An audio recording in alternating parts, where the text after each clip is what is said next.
اور تیسرا موقع جہاں سود کا موقع آیا وہاں اللہ تعالیٰ فرماتے ہیں کہ جو لوگ سود لینے دینے والے ہیں فَأَذَنُوا بِحَرْبٍ مِّنَ اللَّهِ وَرَسُولِهِ، تم اللہ اور اس کے رسول کے ساتھ جنگ کے لیے تیار ہو جاؤ۔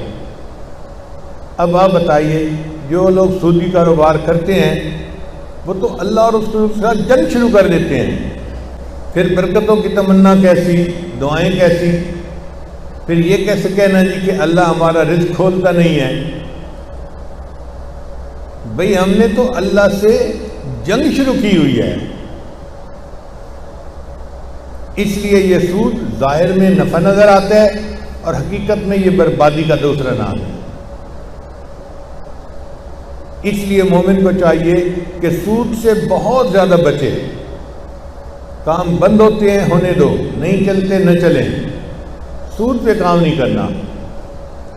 میں نے اپنی زندگی میں درجنوں لوگوں کو سودی کام کر کے ڈوبتے ہوئے دیکھا ہے۔ بڑی فیکٹریاں ہوتی ہیں، بڑے بزنس ہوتے ہیں، مگر سود کی وجہ سے یکدم کاروبار ایسا ہوتا ہے کہ پلے کچھ بھی نہیں رہتا۔ جس بندے نے سود پہ کام شروع کر دیا اس نے اللہ اور اس کے رسول سے جنگ کا اعلان کر دیا۔ اب وہ کیا تعلق یعنی امید رکھتا ہے کہ اللہ دعائیں قبول کرے گا اور مشکلات کو آسان کرے گا اور اللہ میری مدد کرے گا۔ اس لیے جو سودی کام کر چکے ہیں ان کو توبہ کر لینی چاہیے، جو کر رہے ہیں ان کو اس سے جان چھڑانی چاہیے۔ اگر کچھ بیچ کے بھی سود سے جان چھڑانا پڑے تو چھڑا لینی چاہیے۔ میں نے بعض ایسے نیک لوگوں کو دیکھا ہے، سودی کام کرتے تھے، پھر انہوں نے اپنی کچھ چیزیں بیچ دیں اور بینکوں کے پیسے ادا کر دیے، اور اللہ نے ان کو جو تھوڑا دیا اس میں برکت عطا فرما دی۔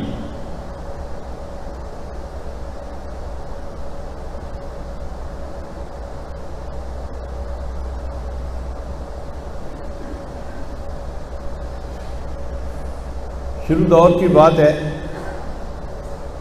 اس وقت مجھے کسی کی پرواہ نہیں ہوتی تھی کہ کوئی کیا کہے گا۔ اب تو رعایت کرنی پڑتی ہے کہ میں ایسے کروں گا تو دیکھنے والے بھی ایسے کر لیں گے، بالکل رعایت نہیں کرتا تھا۔ اس زمانے میں اگر مجھے بینک میں جانا پڑتا تھا نا تو حد الوسع میں بینک میں نہیں جاتا تھا، اور اب جب کبھی جانا پڑتا تو میری کیفیت ایسی ہوتی تھی کہ جیسے نجاست کی بنی ہوئی کوئی بلڈنگ ہے اور مجھے اس کے اندر داخل ہونا پڑ رہا ہے۔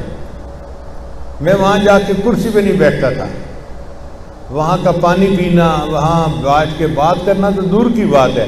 کوئی بیت الخلاء میں آرام سے بیٹھتا ہے تو مجھے ایسے لگتا تھا کہ میں بیت الخلاء میں بیٹھا ہوا ہوں، حالانکہ ایئر کنڈیشن جگہ ہوتی ہے اور صوفے لگے ہوتے ہیں اور مینیجر بھی چائے پلا رہا ہوتا ہے، فلاں کر رہا ہوتا ہے۔ قطعاً ایسا نہیں ہوتا تھا۔ میری ایک کیفیت ایسی ہوتی تھی کہ جیسے یہ بلڈنگ نجاست کی بنی ہوئی ہے اور اس بدبودار جگہ پہ میں آ کے بیٹھ گیا ہوں مجبوری کی وجہ سے۔ چنانچہ کام ختم کر کے جو سائن کرنے ہوتے تھے یا چیک پہ سائن کرتے یا اکاؤنٹ کھولنا، وہ کھول کے فوراً واپس آتا تھا اور گھر آ کے نہاتا تھا اور اپنے کپڑے بدلتا تھا۔ میں کہتا تھا کہ ان کپڑوں کے ساتھ میں نماز کیسے پڑھ سکتا ہوں کہ جو میں اس نجس خانے کے اندر داخل ہوا۔ ایسی کیفیت قلبی ہوتی تھی دل کی۔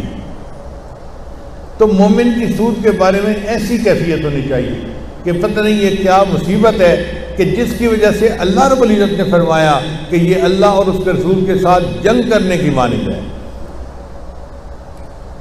اور مسلمان بھائی کو تکلیف پہنچانا اس کا تو کوئی سوچے ہی نہ۔